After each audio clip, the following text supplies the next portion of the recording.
than to a sporting event. The atmosphere before a game, I think Game Time Decisions has that same exact atmosphere. This is our arena. This is what we do. There is going to be an energy to Game Time Decisions that you will feel night in and night out. The excitement you get when you lock your bets in, when you're figuring out what you want to do, we can zone in on the biggest games each night. I want this to be the place that people come to before the games start so they feel as ready as possible to lock in their cards. We are going to hit every single one of those markets that you need to know about. We're going to go through every single thing, and I've got a great team behind me that's going to help me get the job done. There is not going to be a better place, I promise you, than Game Time Decisions to get that new information, react to it, and be able to then bet accordingly. We will have everything at our disposal, and we will use that to our advantage. I'm Kevin Walsh. Tune into Game Time Decisions from 6 to 8 p.m. Eastern on SportsGrid. I do a sliding DiVincenzo to the one. Obviously, Terrence Jennings Jr., that is actually dynamic offensively and defensively. So we'll see how it works. I think it's a little bit of a work in progress. Do both teams win? Yes. I don't think at the end of the day, Minnesota could have afforded to keep Cat, Rudy, and Ant with that amount of money. Betting above the rim, only on SportsGrid.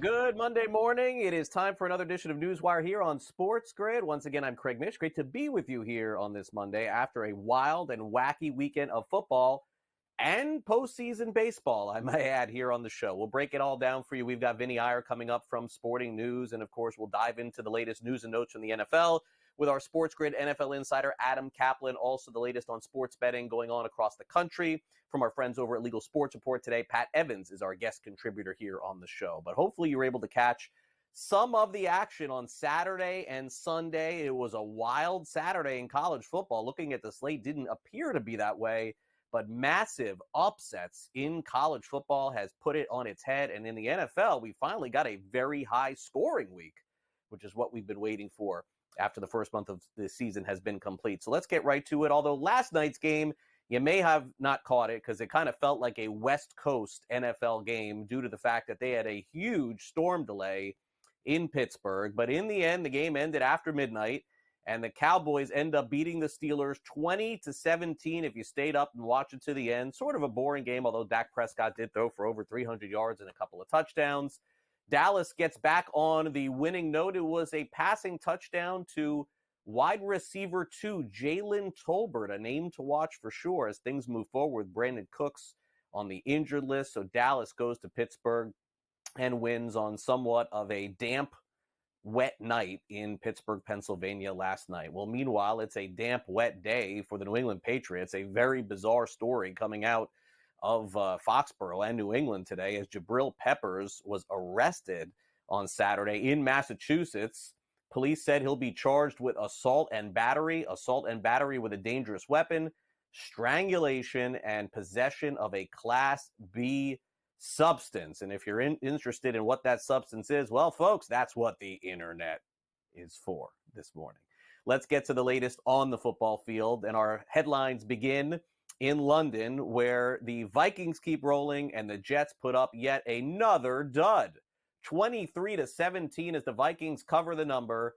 The Vikings defense by far the best in the National Football League this season. In fact, they made life miserable for Aaron Rodgers. He was picked off 3 times, sacked several times as well.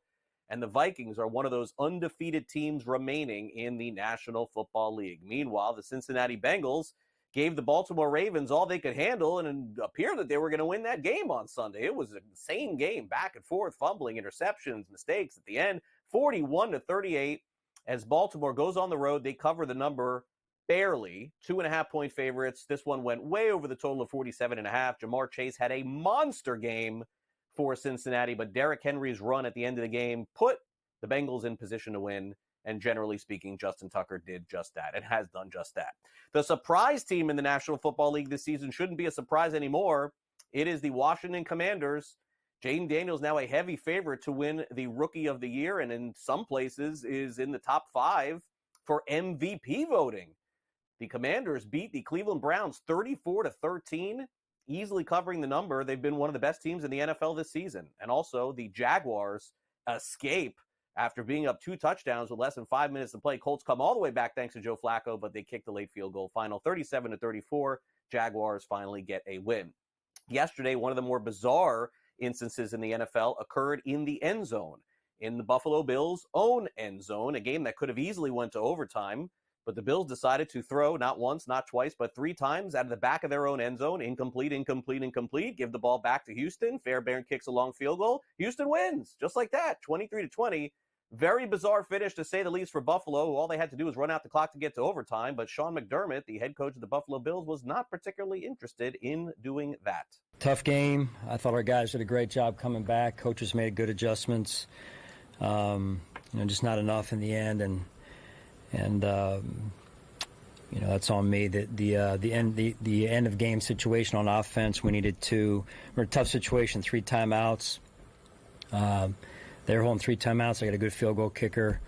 We needed to run the clock and move the chains, and that's on me. We didn't do that there, and that's my fault. Buffalo Bills take a tough loss to the Houston Texans. Meanwhile, how about the San Francisco 49ers, the most popular pick in the survivor pool genre this weekend? Guess what? If you took them, you lost. How did that happen? The Cardinals came all the way back to win 24-23. They were down 13 at one point in this game as well. 7.5-point dogs in the NFL this season. Guess what they do? They not only cover, but they win outright. It happened twice again on Sunday.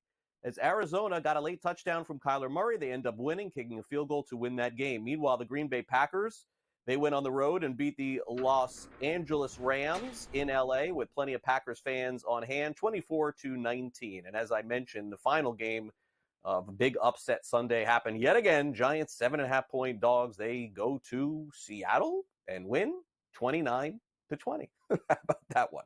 All right, speaking of surprises, let's get through this quick. This was Saturday, in case you missed it. AP poll is out. Alabama's not number 1 anymore. They lost to Vanderbilt over the weekend. Texas is number 1. 6 of the top 11 teams lost outright. First time that's happened in 100 years. Vanderbilt took down Alabama, and they were a 22.5-point favorite. So kind of a bizarre finish, to say the least, as the Crimson Tide did have a chance to win this one late, but they could not. And arguably the most disappointing loss in the Alabama era, whether it's Saban or, guess who, head coach Kalen DeBoer. Disappointed, frustrated. I mean, you name what it is. That's what everyone is in the locker room right now. And, you prepare and, you prepare and it's positive energy all week long. I really do think our guys prepared hard. There's some things that we're going to look back on tomorrow and, be really frustrated about. Like talking what ifs, and that's going to be the situation we're going to be dealing with tomorrow. But the guys in the locker room just talked about, there is only one option: it's to move forward, get back to work. I feel we got a great football team. We weren't at our best today, and we're going to find out, really, how much we care about each other and what it looks like moving forward. 12-team playoff still gives Alabama a shot to get in. Meanwhile, how about Vanderbilt? Upset of the season in college football. Congrats to head coach Clark Lee. Talked about what the win means for the Commodores. Obviously, got a great night for our program, and one that we've worked really hard to make happen. So I haven't been emotional to this very point. And of course, right when I get in front of you guys, I'm going to get emotional. But I think that the emotions are a testament to the level of care, the level of investment from so many people that are cheering for us. No matter what happens with Vanderbilt's season, they'll always have that win, and so will Arkansas at home, throttling Tennessee 19-14. They were 14.5-point favorite in the game. They lost outright as the SEC is just upside down. Let's just be honest this year. Michigan loses to Washington. That was another big upset, 27-17. And Texas A&M beat Missouri. Missouri was ranked in the top 10. This game was not close. A&M won the game 41-10. Not close is the best way to describe the Phillies and Mets. They were going back and forth in this series. That game was insane yesterday. The Phillies end up walking off the Mets yesterday. They've tied the NLDS up 1 apiece as it heads back to Citi Field. A wild scene last night between the Padres and Dodgers as Dodgers fans let the Padres know they were not happy with the outcome. That series is now tied up at 1 apiece. Dodgers have been here before, sort of up against it as they head to Petco Park. If San Diego wins the next 2 at home, and they've played well at home, the Dodgers would be out again. Meanwhile, the Yankees, they continue their series coming up. Nestor Cortez going to throw today before ALDS game number 2. Speaking of which, the Guardians are looking to take a 2-0 series lead this afternoon against the Detroit Tigers. One quick note from the WNBA, the New York Liberty have advanced to the WNBA Finals, and the Connecticut Sun have forced a deciding Game 5 with the Lynx coming up tonight. We'll be right back with more NewsWire next.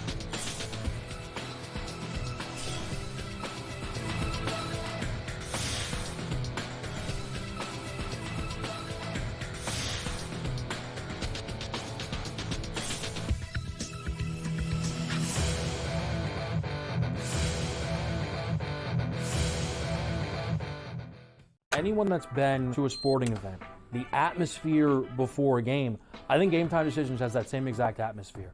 This is our arena.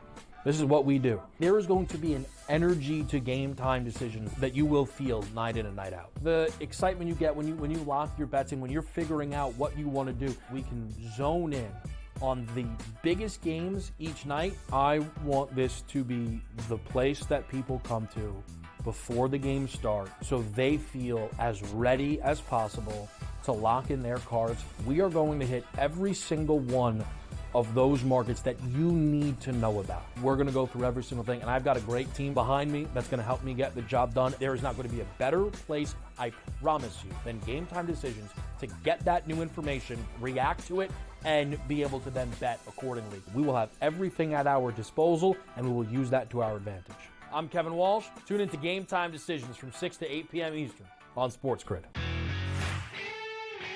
I do think they come back, and I think they win this game, but they've got to do it decisively. I think they've got to get that confidence back because they went out there, and like I said earlier, Kentucky almost beat Georgia. Kentucky almost did beat Ole Miss, and I think what you're going to see in this conference, if you don't play well and you're a top 10 team in the SEC, you're going to get knocked out by one of those top 25 teams in the SEC if you're not ready to play. Powered by SportsGrid.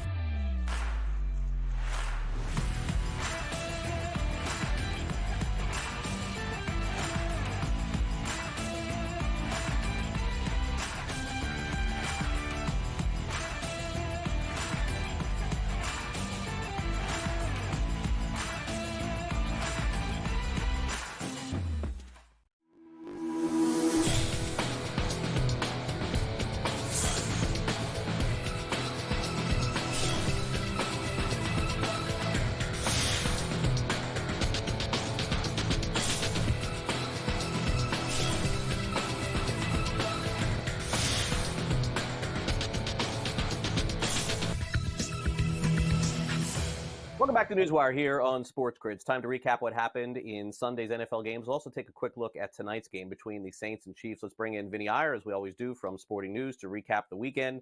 And Vinnie, this was one of those NFL weekends that was, I think, extremely enjoyable.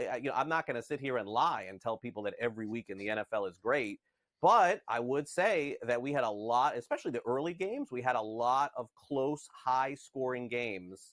in the National Football League. They gave us a lot of intrigue. So to me, that's what really makes a good Sunday in the NFL. Yeah, and I love this time of year because you get that 1 month window of knowing what these teams are. And we're always looking at data to help us with betting or fantasy. Well, the big thing is having that 4 weeks. You got a good sample size of these teams going to the next week and really know their identities a little bit more. You know, this is what they're going to do well, this is what they're going to do poorly, but we still have some fluky things that happen where field goals are blocked and returns happen there, or there's interceptions at the goal line, or a guy fumbling as he was going in to score. So you never know what can happen in some of these games. Those are some fluky things, but in terms of some trends, what team is bad against the run or what team is going to pass for a ton of yards, we kind of know this, and that's helpful as we go forward trying to predict the future. Yeah, I think so. And you know what? And last night's game in particular, I think we may have learned more about Pittsburgh than we did about Dallas. I'm not really sure which Dallas team it's going to be from week to week, but Pittsburgh, Vinny, that's their recipe. I think that they're going to walk away upset losing the game yesterday. But really, should they be? Because again, they're going to average between 14 and 20 points every game. The games are going to go down right to the very end. They're going to have to make a play on defense. They didn't do it last night. If I'm Mike Tomlin, I look at the film today and I say, you know what? This is who we are. We're probably going to win more games than we lose playing this way. And in the end, Dallas, what did they make? One more play, really, basically, than Pittsburgh to win this one? So I got no issue for either team here. Yeah, Mike Tomlin probably secretly likes this, that they lost the game, but they played his way down to the end, and he'll just say we didn't execute. That's going to be his kind of his honest assessment of how they are right now. And I think he knows his team's limitations. He knows how we have to win games. They're not going to explode offensively in any game unless they have a very favorable matchup. But the Cowboys are a tough defense, even without Micah Parsons, without Deron Bland. It's a tough team to navigate a little bit there, even at home. So when I look at it, the Steelers, yeah, they need to just pick up and go forward here with this. And they've lost a couple games, but they're not into the meat of the AFC North schedule yet. That's what's going to matter most here as we go forward, how these teams fare against each other and how those Ravens games go. So they can play with the Ravens with this style of play for sure. We know that. And then you look at the Cowboys, I mean, they needed this one because you look at the schedule, it is brutal coming up. They have, I think, Lions, 49ers, Falcons, Eagles. I think those are the next four opponents. These are all potential playoff teams in the NFC this year. So they had to have this AFC win pretty badly, and maybe desperation kicked in for Dak Prescott there on that final drive. Yeah, and good job by him. And again, you know, maybe the emergence of Tolbert for Dallas is going to help them. All right. So, by the way, Justin Fields, I should mention, yesterday in the game, threw 2 touchdowns, didn't throw an interception. I don't know what there needs to be to say. I mean, Justin Fields should start every game for Pittsburgh moving forward. This is a non-conversation. I don't know why anybody would even bring up Russell Wilson, but maybe some people upset with the way he played. I don't get it. I'm moving on. All right, let's go to the Ravens and Bengals in the game that both teams tried to give the game away several times throughout the game yesterday. But in the end, it was a Derrick Henry run to put them in position to win the game, which they did. Jamar Chase is phenomenal. I mean, I don't know how many more words you could say about this guy. And, you know, Joe Burrow seemed to be frustrated. We played a clip earlier from him, Vinny. Seems to be pretty frustrated at this point. For me, the reality on this team, on Baltimore, is they're making the playoffs and they'll probably go far. And the reality on Cincinnati, Vinny, is they have the worst defense I've seen in a long time in the NFL. Like this is like, I mean, they looked horrible against Carolina. They looked horrible against New England, and even worse against Baltimore. Yeah, Lou Anarumo has been known for playing great defense, especially in those games against the Chiefs where they've held down Patrick Mahomes. But there's some injuries up front. They're not as good at stopping the run. That's going to give you a lot of problems against the Ravens. They're not great on the back end anymore. They're good at hitting people, but not really good at covering there either. Their pass rush is not what it was. So they've lost some pieces here that really hurt. And if you don't have ability to stop the run or cover, you're not going to play good defense anywhere in any type of game. And Lamar Jackson, Derrick Henry totally exposed that. I mean, look, the offense did everything it could to win that game, but one interception, one mistake related to those 5 touchdowns by Joe Burrow cost them the game in the end. And it's not very good where your offense has to be essentially perfect. And Joe Burrow said that before the game. We got to be perfect to win this game, and they weren't. Yeah, they were not. Vikings are 5-0. Speaking of defenses, Brian Flores. I mean, with everything that happened in Miami, I don't know that he's going to get another shot to coach in the NFL. But if there was anyone that teams are looking at right now, Vinny, in a normal situation, it would be him to be a head coach again next year. I don't know, based on everything that happened, that will happen for him after being in Pittsburgh and now Minnesota. To me, that's the reason why the Vikings are 5-0. They destroyed the Jets on defense, 3 picks. You know, the demise of Aaron Rodgers once again has come up again. I'm not so sure, Vinny. It's a week-to-week league in the NFL. Rodgers could come back next week, throw 3 touchdowns, no picks. I just want to give credit to Minnesota at this point. They're playing great.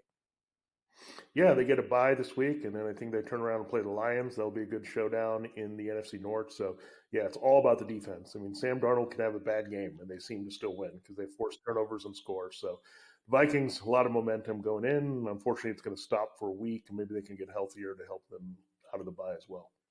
All right, tonight I'm gonna lay it on you here, Vinny. You go ahead and lay those points with the Kansas City Chiefs tonight, -5. I am not doing that anymore in any game in the NFL.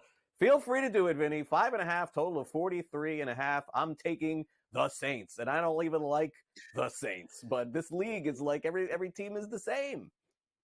Yeah, I mean the one team that seems to come through is the Chiefs. So 5.5 has been the death trap for the favorites, that point spread, but I'm going with the Chiefs tonight. I just think they'll be ready. Taylor Swift's going to be in the house, so that'll get them revved up this week, and Kelsey will show up.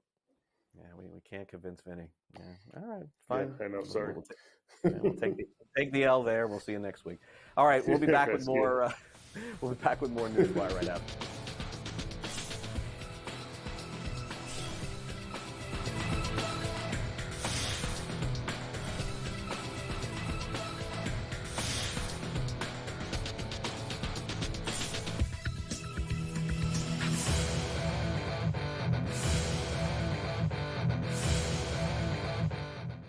Anyone that's been to a sporting event, the atmosphere before a game, I think Game Time Decisions has that same exact atmosphere. This is our arena.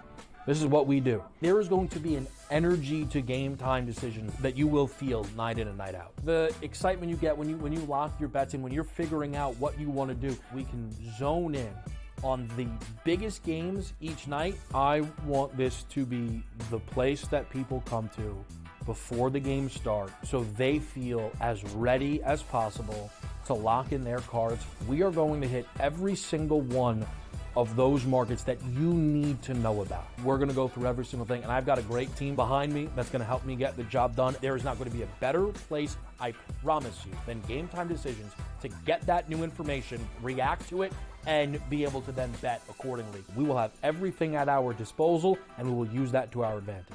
I'm Kevin Walsh. Tune into Game Time Decisions from 6 to 8 p.m. Eastern on SportsGrid. I do think they come back, and I think they win this game, but they've got to do it decisively. I think they've got to get that confidence back because they went out there, and like I said earlier, Kentucky almost beat Georgia. Kentucky almost did beat Ole Miss, and I think what you're going to see in this conference, if you don't play well and you're a top 10 team in the SEC, you're going to get knocked out by one of those top 25 teams in the SEC if you're not ready to play. Powered by SportsGrid.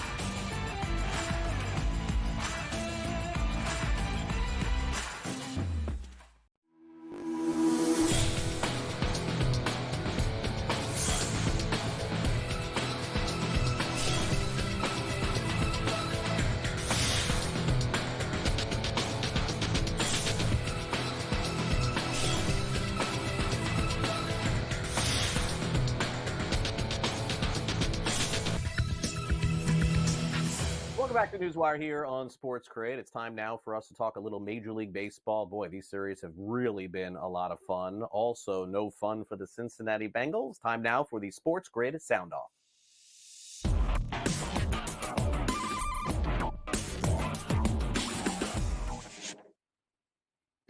Don't know what more the Bengals have to do on offense, right? Like they seem to be scoring 3 to 4 touchdowns per game and like losing every game that they play in. It has been a disaster to start the season for them.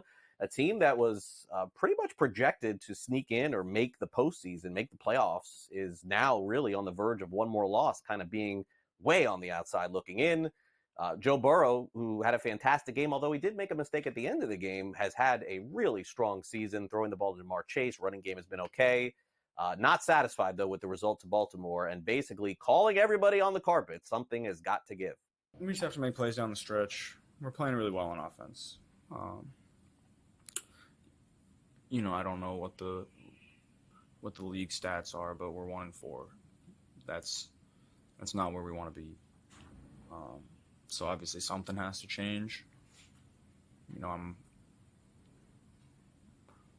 not sure what that is on our end. We'll do some critical thinking, watch the tape, and see where we could have done better. There's plenty to improve on. That's no secret. So we'll treat it just like any other week. Come back, get better. How will they get better? I don't know. I don't see it on defense at all. All right, here's what I see. A very competitive series. I think is going to go 5 games between the Mets and Philadelphia Phillies as they head back to Citi Field. If you're a Phillies fan, you're taking a deep sigh of relief after winning that game in walk-off fashion yesterday. Manager of the Philadelphia Phillies, Rob Thompson, also taking a big sigh of relief too, going to New York, at least with the series tied at 1. Yeah, 0-2 is tough, but it's one game at a time. It doesn't matter what the score in the series is. We've seen it before where teams come back from a deficit. So just one pitch at a time, one game at a time, and just keep battling because those guys over there, as you can see, they're not going to quit. Meanwhile, the Mets needed home runs from Pete Alonso and Mark Vientos and their bullpen to just stay alive in all of these games. They did it again yesterday, although they came up short. And their manager, Carlos Mendoza, says all of these close wins and losses have been taxing. Another important game on Tuesday, but no excuses. It's been hard, but here we are. And I'm just looking forward to get back to Citi Field on Tuesday. Okay, we have Abby here on the right. Was Miguel trying to get Turner to chase? It looked like he was throwing some balls in the dirt and a little bit outside the zone. Yeah, I mean, look, he's a really good hitter, and if you make a mistake, he's gonna make you pay. Meanwhile, the Dodgers have their hands full with the Padres, and security had their hands full with the fans in Los Angeles. Dave Roberts, the manager of the Dodgers, after the loss to the Padres yesterday and the ugly look in the stands. As far as the whole thing that transpired on the field. Well, shoot, I've seen over 1,000 games here, well over 1,000 games in this ballpark, and I've never seen anything like that. And so obviously there's a lot of emotions and things like that, but that's something that should never happen. And I guess I was pretty naive too as far as the specifics, but I know that security handled the person that was involved as far as throwing the baseball in the field, and you just never want to see that. And like I said, I've seen so many games at Dodger Stadium, and our fans are as good as any that I've ever seen. And finally, let's check in with our social media correspondent. Today it is Casey Hudson asking the question, how good are the Minnesota Vikings? Another football Sunday in the books, and things are heating up, especially in the NFC North. The Minnesota Vikings are officially a 5-0 team, and for a team that was sitting bottom of the barrel when it came to NFC North odds, let's just say they're sitting top of the pack right now at plus 110. And then how about their Super Bowl odds? Their Super Bowl odds have moved tremendously, now sitting 13-1 to potentially make an appearance for the NFC for Super Bowl. So what do you guys think? Is this a situation in a squad that's going to continue to roll? They've got a great football mind leading the team when it comes to their head coach. And then you've got Sam Darnold who's continue to prove that the right system can make all the difference. Defense is electric and coming to life. And going overseas, they didn't jet lag their legs once. No, they may have let the Jets back into the game just a little bit there, but they continue to show aggression and dominance. So what do you guys think? Are the Minnesota Vikings a team worth putting a little sprinkle on as this team continues to roll? 5-0, baby. Let's see what goes on. Thanks, Casey. We'll take a quick break. Pat Evans from Legal Sports Report is up next.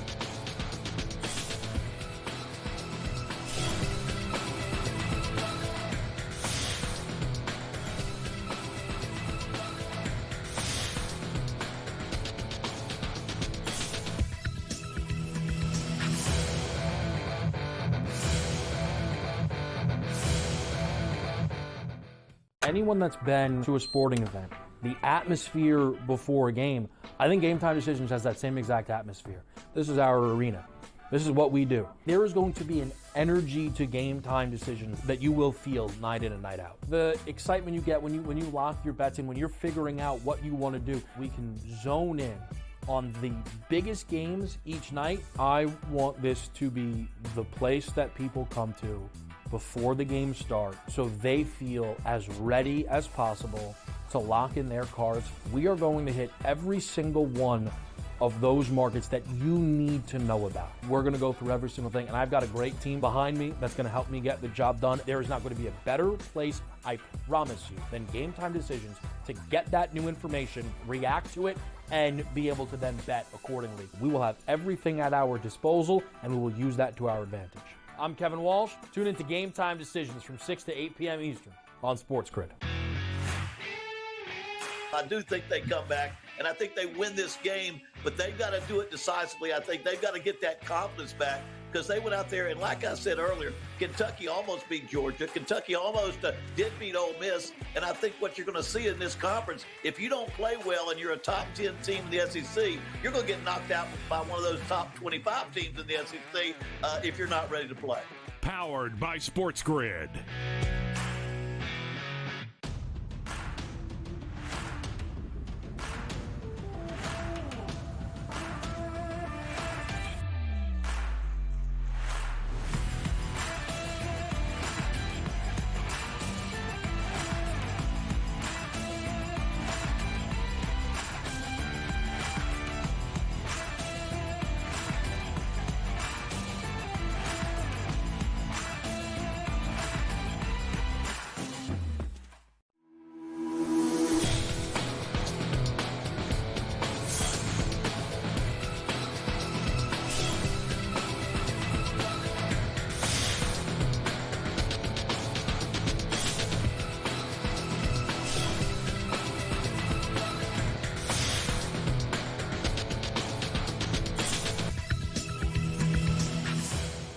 Well, we got one more edition of Pat Evans from Legal Sports Report before he goes on vacation.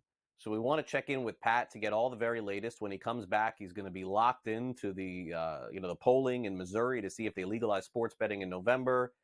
Pat, I'm guessing that's going to be a really busy time for you. So goodbye you getting ahead of this before you you get out of town before you're going to be locked into all those congressional meetings in November. Yeah, I figured let's get out of, give myself a little break, let things kind of percolate a little bit more till we run right into the election. I mean, we're a month out now, but, things really heat up with 2 weeks to go or so. And so I'll come back, right? What could change, not just in Missouri, because that's going to be something we talk about probably ad nauseum with you approaching it, but also just everywhere. I mean, Minnesota could change a lot of things if, votes go certain ways, probably Georgia as well. So it'll be an interesting time. Yeah, no, it will. And, one of the topics that's really been, picking up steam is the idea that some states want to tax more on sports betting because they're seeing some other states do it. So it's like one does it, then the next, and the next. And I'm reading about this over at Legal Sports Report. It looks like Colorado, and they've had a very fluid tax situation there and done very well with sports betting. Is there a chance that we see a hike in the tax rate in that state on sports betting? So, yeah, Colorado's a really interesting kind of case in this situation. Like you said, we've seen several states, Ohio, Illinois, hike their tax rates because they've seen states like New York, for example, come in hot with 51%. And so they're saying, well, wait, we can get a little bit more than we're getting now. But in Colorado, which to your point has been a very fluid sports betting market, we've seen lots of operators. It's fairly easy to get in there. A lot of operators come in. Place, sports books we haven't seen in other markets have popped up in Colorado, but now we're also seeing sports books in Colorado say, whoa, well, maybe this wasn't so smart. We're going to get out now. Right. So again, very fluid situation in Colorado in that sense. But what's interesting is voters went ahead and improved sports betting back in 2019. Now in Colorado, there's a weird act that was passed some time ago. I'm not an expert in Colorado amendments and whatnot, but some time ago that they put a ceiling on their tax, the amount of tax they can collect based on the legislative analysis and projections. So back in 2019, they said, well, hey, we think we can make about $29 million a year in tax revenue. Well, some things went and it was fine. They weren't making $29 million in tax revenue, so it was all good. Well, then a couple of years ago, they came back and they said, let's get rid of the ability for sports books to deduct their promotional spends, all those bonuses that they give out and everything. Well, once they couldn't deduct those, the tax revenue jumped through the roof. And this year would be the first year that the tax revenue has gone over $29 million. So the legislators earlier this year went ahead and put on the ballot in a couple of weeks for the voters to say, hey, you can actually collect more tax revenue from sports betting than the original analysis. And if it passes, the state gets to keep it. And we know that in Colorado, the state funds a lot of water projects with the sports betting tax revenue. But if it doesn't pass, then they have to give that, I think it's about $600,000 back to operators and casinos because that's what the Constitution says. Now that gap is going to continue to grow. I think it was in 2 years, it'll be up to $2.5 million that they would have to refund. So it'll be interesting to watch to our intro point, what's happening in Colorado here. If voters say, hey, this is great, let's keep funding more water projects with our tax revenue from sports betting, or nope, you know what, this is good, give it back to the operators. All right, we'll end it there. Okay, fair enough. You caught me off guard there, Pat. Sorry. All right, let's get to Bovada.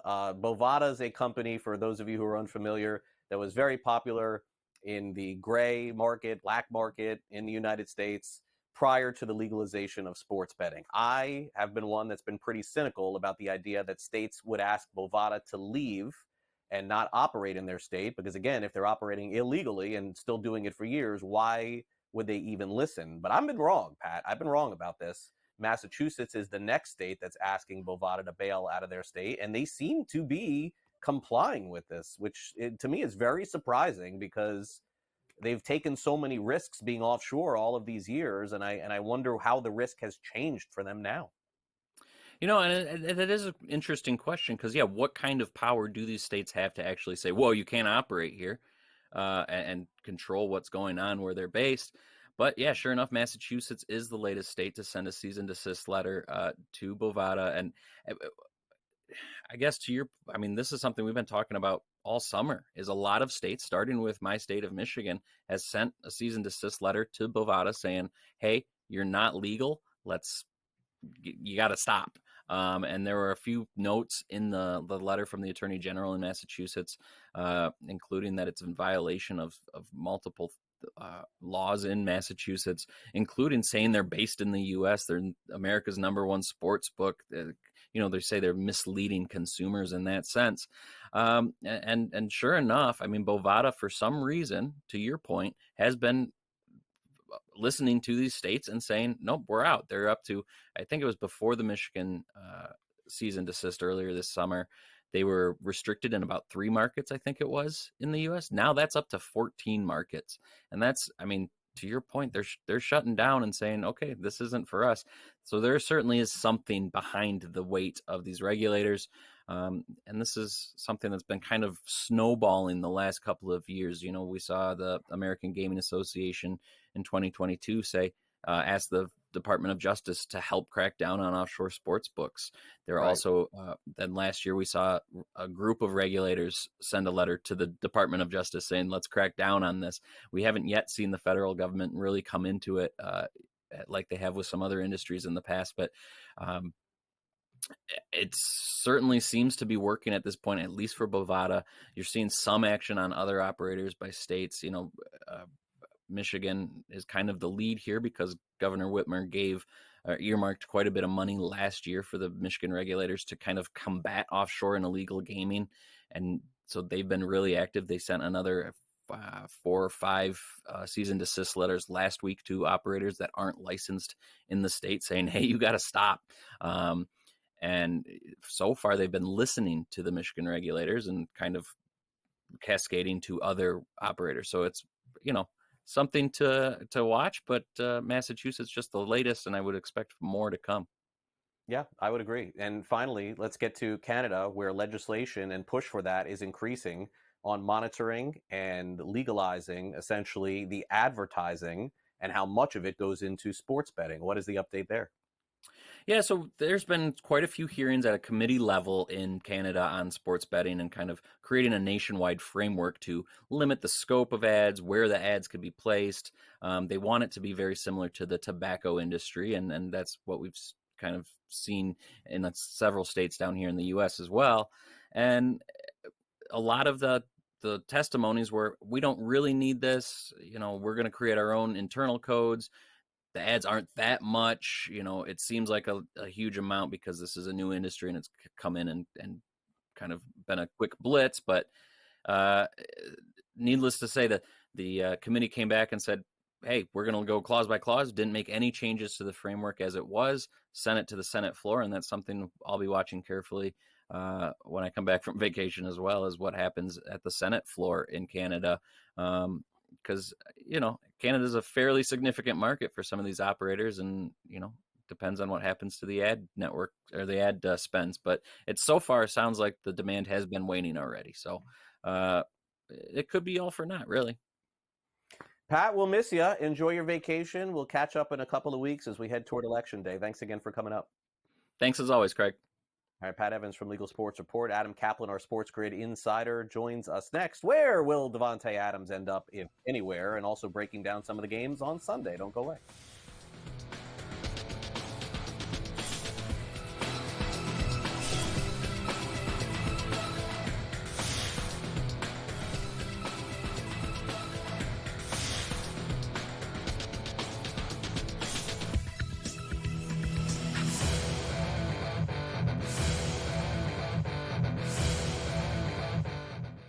Anyone that's been to a sporting event, the atmosphere before a game, I think Game Time Decisions has that same exact atmosphere. This is our arena. This is what we do. There is going to be an energy to Game Time Decisions that you will feel night in and night out. The excitement you get when you lock your bets in, when you're figuring out what you want to do, we can zone in on the biggest games each night. I want this to be the place that people come to before the games start so they feel as ready as possible to lock in their cards. We are going to hit every single one of those markets that you need to know about. We're going to go through every single thing, and I've got a great team behind me that's going to help me get the job done. There is not going to be a better place, I promise you, than Game Time Decisions to get that new information, react to it, and be able to then bet accordingly. We will have everything at our disposal, and we will use that to our advantage. I'm Kevin Walsh. Tune into Game Time Decisions from 6 to 8 p.m. Eastern on SportsGrid.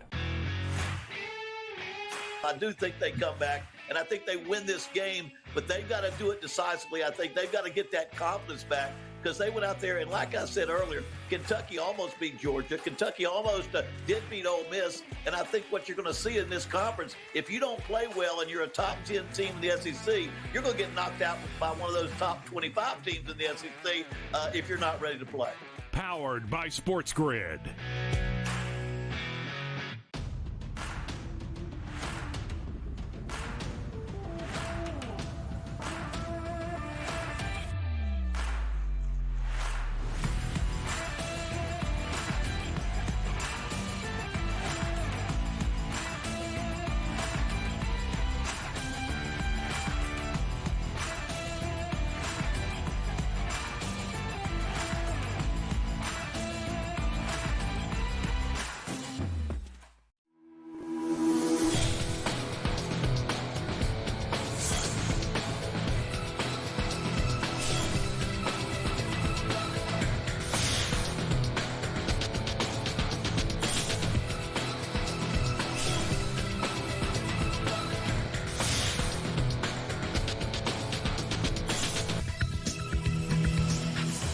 Welcome back to NewsWire here on SportsGrid. It's always fun to chat with Adam Caplan here on the show, especially when I get to watch all of the NFL games. I didn't think that was going to happen yesterday. My son had a travel baseball game, and these people were keeping us at the park raining and raining and raining and raining for like 3 hours before they let us go, but right on time to be able to get home and catch from about 1:30 Eastern all the way through the 4 p.m. game. So I'm very well schooled to drill Adam Caplan on what happened in the NFL yesterday and get his thoughts. Adam, thanks again for coming on NewsWire.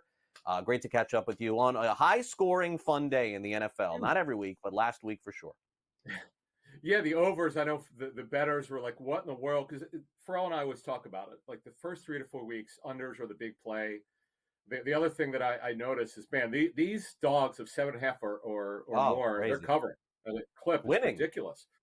I mean, I said, Scott was kind of surprised. I'm like, take the Cardinals of the 7.5. I said, listen, the Niners are not, we're probably going to talk about the Niners today. They're not playing great football. They were awesome week 1 against the Jets at home, but they've been very inconsistent. They've got issues on defense.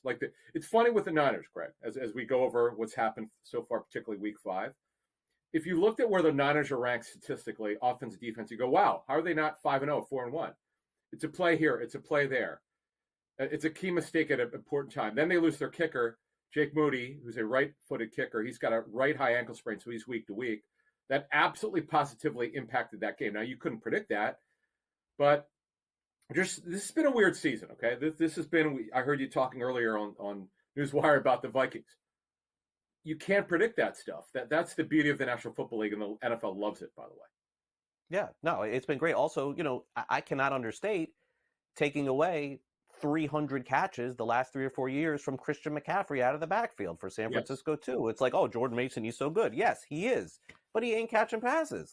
This is a big element of their game that's been completely removed. The LaDainian Tomlinson, Marshall Faulk, and all. I mean, just remove those guys, put in a runner.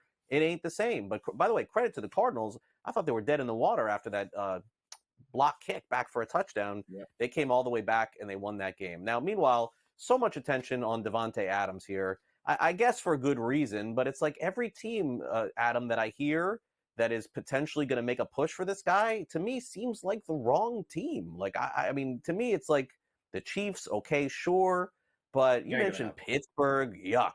The Jets, yuck. I don't think he's going to change those teams around. Maybe I'm off with this. I don't know. What do you think?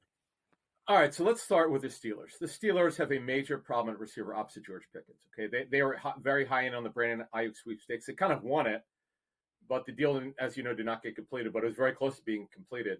But they were looking for a younger receiver. Okay, Ayuk is significantly younger than Davante Adams. But the reason why I want to talk about Adams, in addition to obviously what's going on with him, is that if he goes to the right team, and I think that's what you're alluding to. Let's say he goes to the Jets. Okay.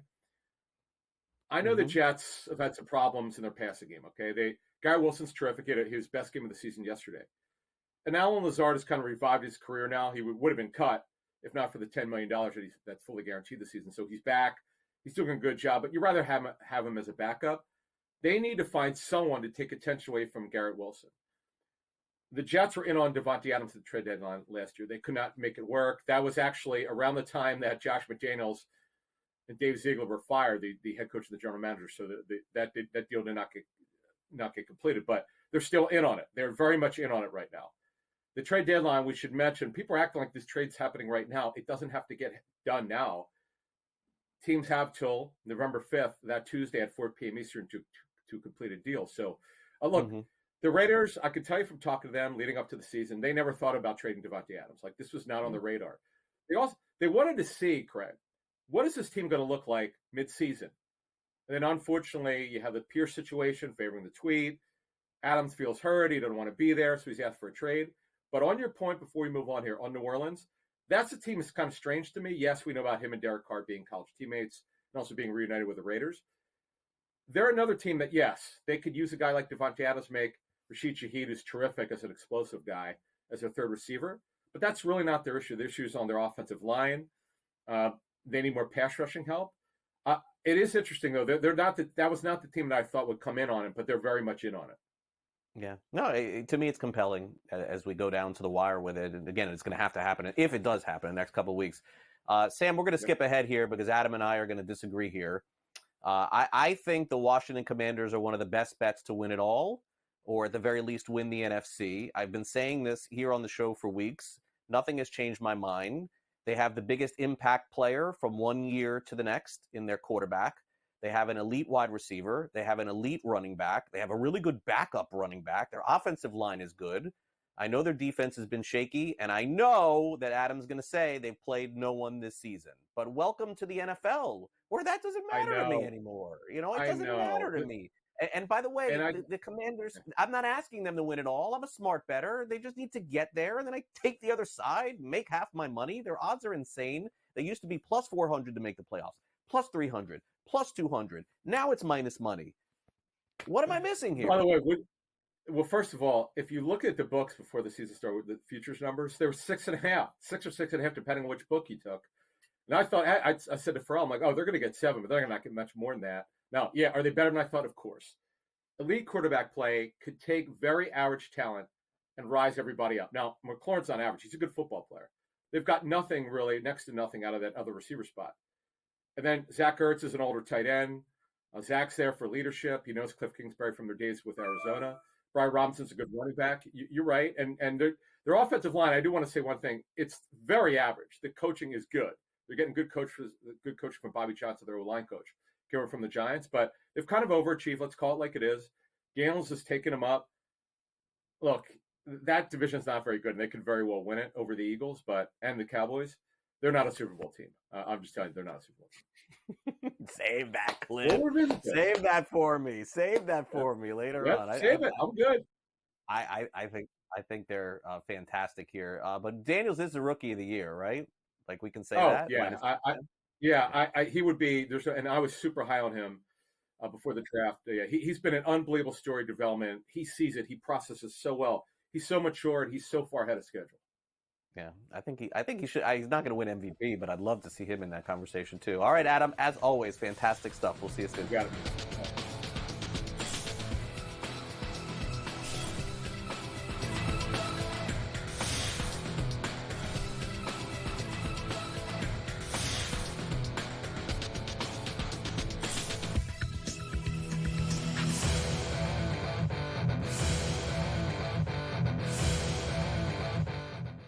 Anyone that's been to a sporting event, the atmosphere before a game, I think Game Time Decisions has that same exact atmosphere.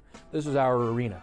This is what we do. There is going to be an energy to Game Time Decisions that you will feel night in and night out. The excitement you get when you lock your bets in, when you're figuring out what you want to do, we can zone in on the biggest games each night. I want this to be the place that people come to before the games start so they feel as ready as possible to lock in their cards. We are going to hit every single one of those markets that you need to know about. We're going to go through every single thing, and I've got a great team behind me that's going to help me get the job done. There is not going to be a better place, I promise you, than Game Time Decisions to get that new information, react to it, and be able to then bet accordingly. We will have everything at our disposal, and we will use that to our advantage.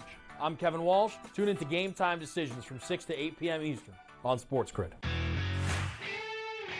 I do think they come back, and I think they win this game, but they've got to do it decisively. I think they've got to get that confidence back because they went out there, and like I said earlier, Kentucky almost beat Georgia. Kentucky almost did beat Ole Miss, and I think what you're going to see in this conference, if you don't play well and you're a top 10 team in the SEC, you're going to get knocked out by one of those top 25 teams in the SEC if you're not ready to play.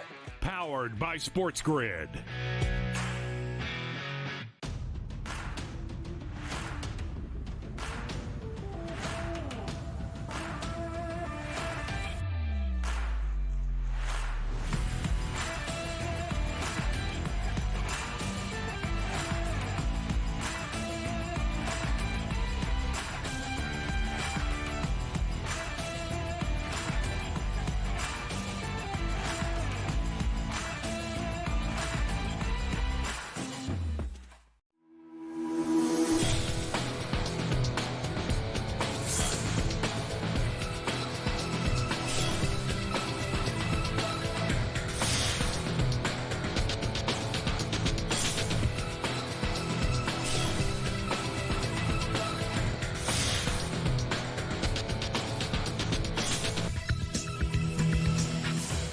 Man, I cannot stress enough how upsetting it is for me to see another hurricane headed toward Florida, especially in the area that just basically was there last week. It's causing havoc. Going to be some cancellations of games as well. Let's dive into this. It's time now for some last licks.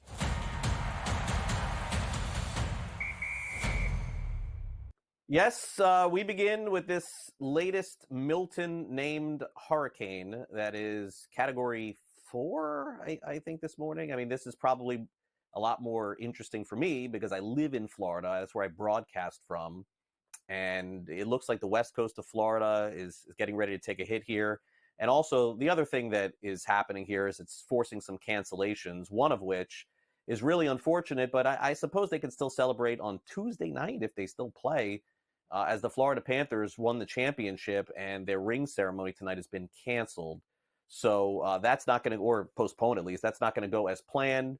There are some significant weather issues, as I mentioned, all across the state, although Sunrise, Florida, not, for those of you unfamiliar with Florida, not really, at least at the time, right now, in that hurricane zone. It's more of like tropical storm because of the extension of the hurricane. But Panthers going to have to celebrate another time. A lot of events coming up for those of you, again, who live in the state of Florida and even beyond. I know those of you who suffered through this in North Carolina, especially, been there, done that before. And, you know, my prayers are with all of you, hoping for the best there.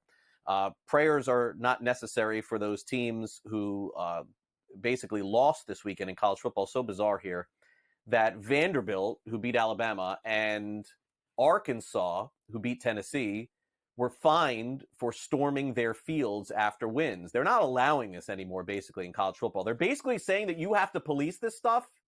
If not, you're going to have to get fined. And guess where the money is going?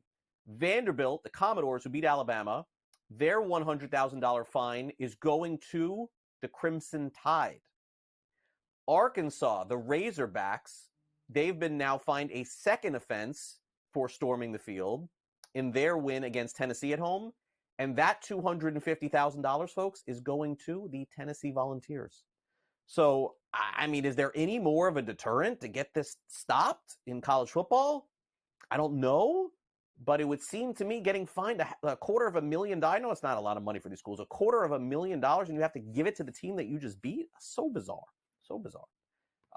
You know, seeing the storming of the fields before, I have a feeling it's coming to an end. Somehow I do. There's too much money that's being out there. All right, speaking of money, Steven Adams has made in the NBA, what, 50, 100, $200 million? I didn't even look it up. I just know this from playing in the NBA. Every player is a $100 million player over the course of their career. Adams has been around for over a decade here. Now he's going to play with the Houston Rockets this season, and he's going to make $12.6 million this upcoming season.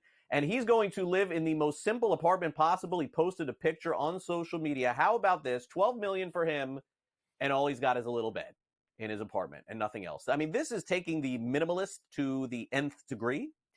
And it's just crazy for me to think that all this money, and I think maybe he's doing it to be funny, and eventually he'll end up getting some stuff like maybe a TV or a fridge for his upcoming apartment. But Adams has been no stranger to having some fun, and good to see these players having fun on social media. I wanted to try to end the show on a fun, positive note. So there we go. All right. Coming up next, folks, we've got the early line. So make sure you stick around. Early line's got you covered. Pharrell coast to coast at 3 o'clock Eastern. And in addition, we're going to get you all ready for tonight's Monday Night Football game between the Saints and Kansas City Chiefs. Make sure you catch our edition of Pro Football Today. And then, of course, our in-game live programming. And then Gabe has a wrap-up of the game tonight. Also want to thank our guest contributors on the program today. As always, Vinnie Iyer from Sporting News, Adam Caplan here from SportsGrid, and of course, Pat Evans from Legal Sports Report. Also, our director, Luke. And today, Sam is filling in for Frank. Frank went on vacation, was planning to go to Florida, but the Jets lost. Hurricane was on the way, and then I don't know what he's doing, but he's not here with us. Also, you can download the SportsGrid app just by taking out your phone and scanning this QR code. It's available right now for iOS and Android. It is the SportsGrid app, exclusively available through us here over at SportsGrid. Download it now. Get the latest news, notes, information, picks against the spread, and your favorite hosts and videos, all available. And here is the best part about it. It is absolutely 100% positively free. That'll do it for our show today. I'll be back with you with another edition of the show tomorrow. We'll recap everything happening in Major League Baseball, including this great series between the Yankees and Royals. And we'll also recap Monday Night Football and take a look ahead for the upcoming NFL slate as well. Also, don't forget there is college football back starting tomorrow night in the league. So we'll talk about those games too. Hope you enjoy the rest of your day. I'll see you tomorrow for our next edition of the show.